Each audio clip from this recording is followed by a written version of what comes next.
tout le monde, aujourd'hui je vous retrouve pour une nouvelle vidéo que je n'ai jamais faite sur ma chaîne. Je ne vous ai encore jamais parlé de drama coréen, donc c'est parti. Je vous ai déjà parlé de mes livres évidemment, puisque sur cette chaîne on parle beaucoup lecture. Je vous ai déjà parlé également de séries Netflix que je regardais, mais je n'avais jamais abordé les dramas coréens, les K-dramas comme on les appelle. Et c'est ce que je vais faire aujourd'hui puisque j'ai regardé mes tout premiers K-dramas cet été pendant mes vacances et je suis devenue addict. Donc il faut que je vous en parle. Avant toute chose, pour tous ceux qui ne connaîtraient pas un drama coréen, qu'est-ce que c'est?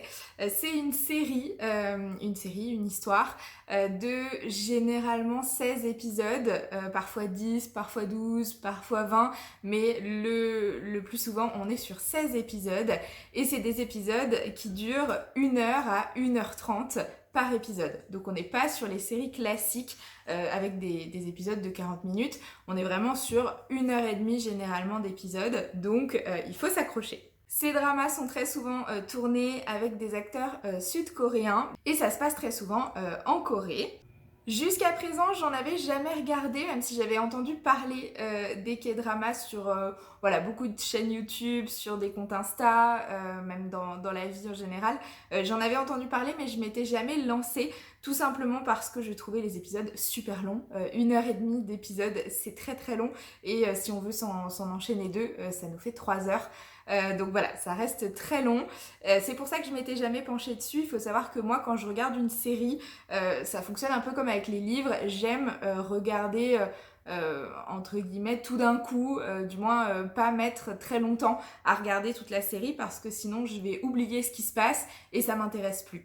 Donc c'est pour ça que les K-dramas, je me suis dit oh là là, s'il faut que je regarde tout d'un coup, mais si on est sur 16 épisodes d'1 h 30 chacun, ça fait long.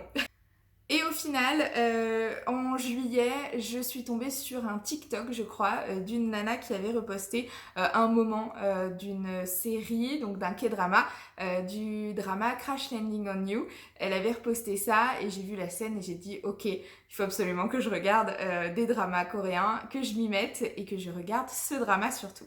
Du coup, je me suis lancée. Moi, il faut savoir que j'ai Netflix. J'ai pas Disney, Prime Video, tout ça. Je n'ai que Netflix. Alors, je dis que, mais c'est une grande chance déjà. Je suis très contente d'avoir Netflix. Et du coup, je me base pour l'instant que sur Netflix pour regarder mes dramas. Je sais qu'il existe aussi Viki, qui est un site coréen, je crois, sur lesquels on peut regarder des dramas et ce gratuitement, mais je me suis pas encore penchée dessus, donc je voudrais pas vous induire en erreur. Pour l'instant, moi les miens, je les regarde sur Netflix, donc je ne vais vous parler que de dramas Netflix. Donc en tout premier, je suis partie sur Crash Landing on You sur Netflix. J'ai adoré. Alors c'est le drama qui m'a mis dans les dramas, vraiment. J'ai adoré. C'est l'histoire d'une jeune héritière sud-coréenne qui a une grande entreprise qui fait fureur, qui est vraiment issue d'une famille très riche.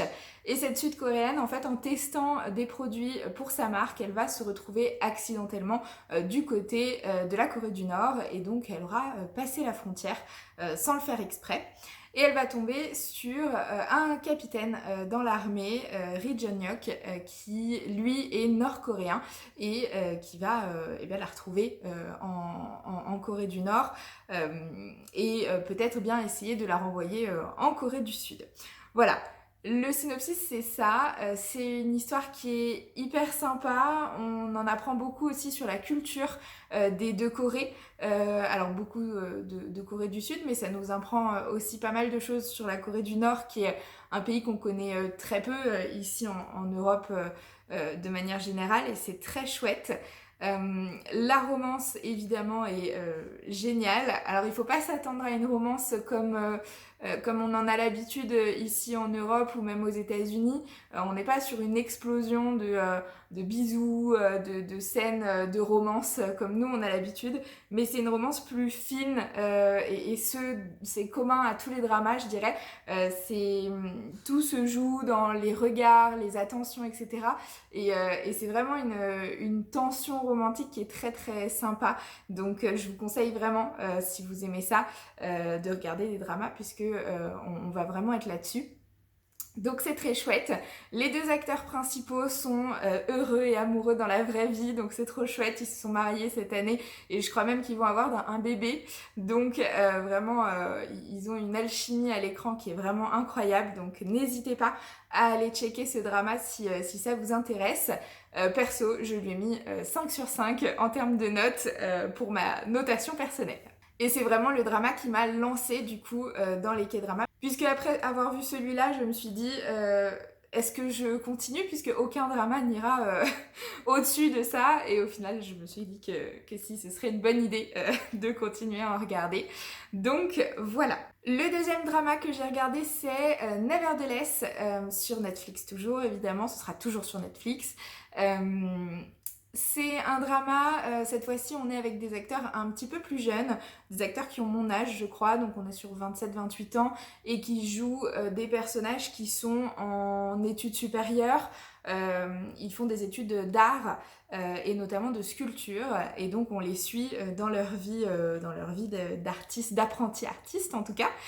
C'est un environnement qui est très très chouette parce que on en apprend beaucoup sur les métiers d'art, sur leur façon de vivre ce métier qui est si particulier et cet apprentissage.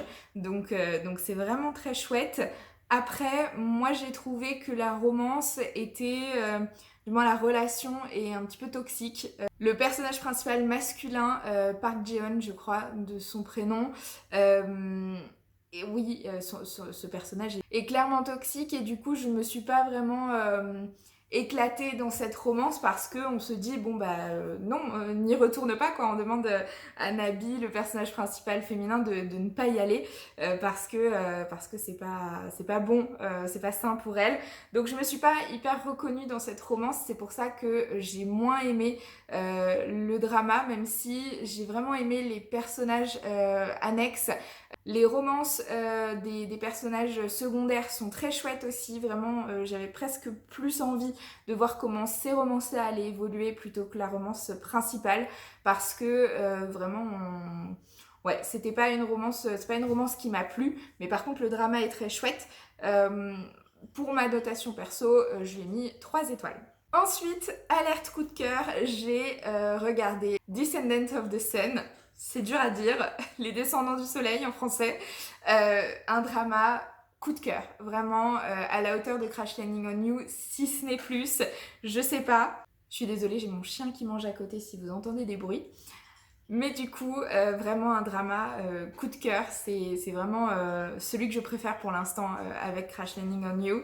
Pour vous raconter l'histoire, on est avec un personnage principal qui est capitaine militaire donc dans l'armée sud-coréenne et notre deuxième personnage principal c'est un docteur, une femme qui est chirurgienne dans un hôpital de Séoul.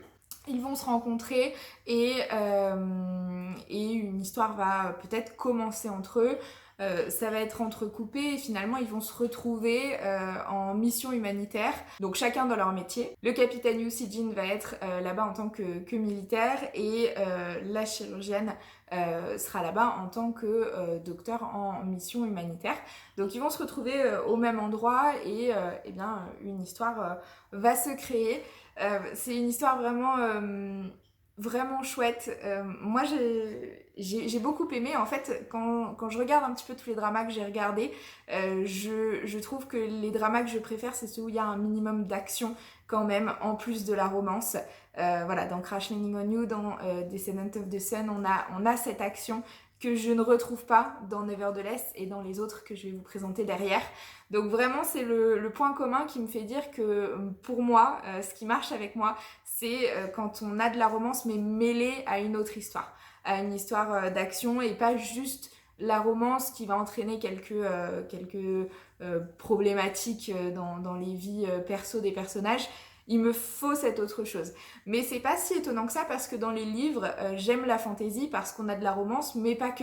On a toute une histoire, tout un monde qui est créé derrière. Dans les films, c'est pareil. J'aime beaucoup les films où on a autre chose que la romance, même si la romance est importante. Donc c'est pas étonnant que les dramas qui me plaisent le plus soient ceux-là. Mais en tout cas, c'est un drama coup de cœur à 4000%. Donc je vous le conseille. 5 étoiles pour moi, pour celui-ci. Et puis l'acteur principal, voilà, moi personnellement il m'a eu définitivement. Après ce drama-là, ça a été compliqué de me dire allez, on passe à autre chose parce que j'ai beaucoup aimé.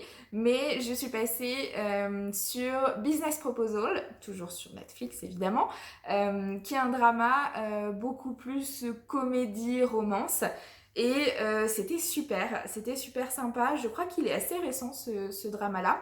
C'est l'histoire d'une employée qui travaille dans une grande entreprise et dont sa meilleure amie est assez riche. Son papa a une grande entreprise lui aussi et sa meilleure amie doit aller à des rendez-vous arrangés pour pouvoir trouver l'homme de sa vie, mais qu'elle trouve quand même quelqu'un d'une bonne famille et suffisamment riche pour elle. Sa meilleure amie, elle n'a pas du tout envie d'y aller à ces rendez-vous arrangés et donc elle envoie sa copine à ces rendez-vous pour dissuader justement les garçons de tomber amoureux d'elle.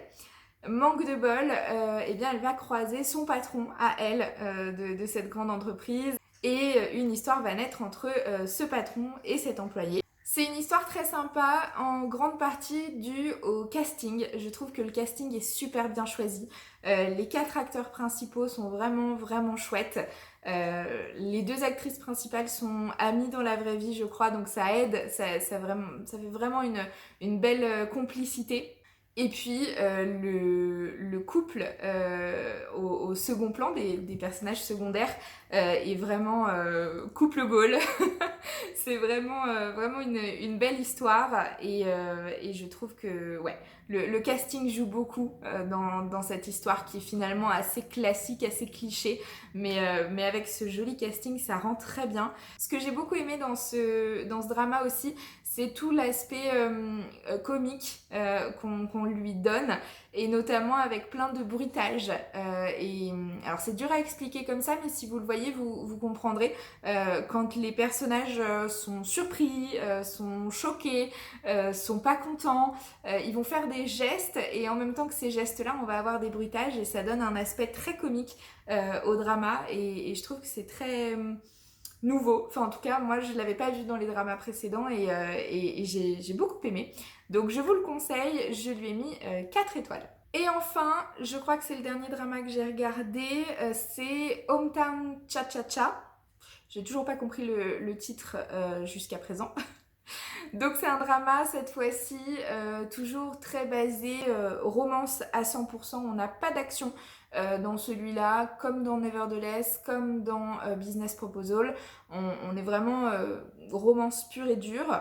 On est sur une jeune dentiste qui est dentiste à Séoul, mais qui en a un petit peu marre de sa patronne et qui va décider d'aller vivre dans une petite ville en bord de mer, et elle décide de partir ouvrir un cabinet de dentiste là-bas. Et puis là-bas, elle va rencontrer un homme qui est un petit peu l'homme à tout faire du village et dont elle va tomber amoureuse. Et donc une histoire va naître entre eux, et on va aussi suivre toutes les histoires des habitants de ce village qui sont un petit peu comme une grande famille. Donc on va suivre toutes leurs histoires à eux et la romance principale évidemment. C'est une histoire qui est très jolie, qui est très simple, sans artifice. C'est très sympa à suivre, c'est une romance qui est tout en simplicité, qui est assez mature. Maintenant, pour toutes les histoires un petit peu autour, surtout les gens du village, toutes ne m'ont pas hyper intéressée. C'était sympa, mais sans plus. Je sais que beaucoup ont aimé ce drama-là. Moi, je l'ai bien aimé, hein. On dirait pas quand... Je me rends compte qu'on dirait pas quand j'en parle là à la caméra. J'ai bien aimé. Mais il m'a manqué ce petit truc pour être complètement passionnée par cette histoire. Je l'avais noté 4 étoiles et je sais pas si c'est même pas 3 étoiles en fait. Elle est bien, mais il me manque un petit truc. Mais une belle histoire, une belle romance, sans problème. Vous pouvez foncer les yeux fermés, pas de toxicité dans ce cas-là. Donc voilà pour cette revue un petit peu des K-dramas que j'ai regardés récemment. Je suis vraiment tombée dedans. Depuis que j'ai regardé le premier, je n'arrête pas. Je trouve ça vraiment génial. C'est un beau moyen de se détendre et de trouver des jolies histoires en tout cas. Et des histoires qui changent des séries qu'on regarde habituellement. Moi ça me fait du bien d'avoir ce changement-là. J'ai plein de dramas en tête à regarder dans ma liste. Là, le prochain que je vais commencer, je pense, ce soir, c'est Vincenzo. La raison principale, je crois, c'est parce que on a le même acteur que dans Descendants of the Sun, Song Joong-ki, que je trouve vraiment très chouette, très incroyable dans son rôle, donc j'ai hâte de le voir dans Vincenzo. C'est un drama qui a été très bien accueilli l'année dernière, visiblement, il a eu de très bons retours, donc j'ai hâte de le voir, mais je le choisis aussi parce que c'est un drama dans lequel il y a de l'action. On est sur quelqu'un qui fait partie de la mafia, voilà, on a de l'action et j'ai besoin de retrouver cet élément-là dans les dramas, comme dans Crash Landing on You, dans Descendants of the Sun. Vraiment, j'ai besoin de cet élément-là pour être prise à 100% dans le drama et que j'ai pas des moments de latence qui m'intéressent pas. Donc j'ai très hâte de me pencher dessus. Si vous en avez à me conseiller dans les commentaires, n'hésitez pas, vraiment je suis preneuse. Netflix en priorité, parce que je voudrais quand même poncer Netflix sur les K-dramas, comme ça au moins c'est fait. Donc si vous avez des préférés, dites-moi en commentaire lesquels, pourquoi. Et voilà, n'hésitez pas à me parler aussi de ceux dont j'ai parlé, savoir s'ils vous ont plu. Dernière chose aussi, très importante à mes yeux, les musiques. On en parle des musiques, de la bande son. Elles sont incroyables, vraiment. Moi, après chaque drama, du coup, j'ai pris l'habitude d'aller sur YouTube et de taper le nom du drama et OST à la fin. Et vous allez trouver en fait toutes les bandes son de chaque drama avec toutes les musiques utilisées. Mais vraiment, les musiques des dramas, mais c'est un autre niveau. Elles sont vraiment très très chouettes et il y en a que j'écoute et que j'ai mis dans mes playlists pour la vie de tous les jours, tellement elles sont vraiment très chouettes et très bien choisies. Donc voilà, n'hésitez pas à aller regarder des musiques de drama. J'essaierai de vous en mettre dans la barre d'infos, de vous mettre mes musiques préférées sur les dramas que j'ai regardés, que vous puissiez aller jeter un coup d'œil. Voilà pour cette vidéo un petit peu particulière sur les dramas coréens que je regarde. Il y aura certainement une partie 2, une partie 3, je l'espère, pour vous donner mon retour sur les dramas que je regarde et qu'on puisse en discuter ensemble en commentaire si ça vous intéresse. Mais en tout cas, c'est un monde dans lequel je suis tombée et dont je ne veux plus ressortir. C'est vraiment trop génial. Je vous invite à aller en regarder. Je vous remercie d'avoir regardé la vidéo et je vous dis à très bientôt. Ciao!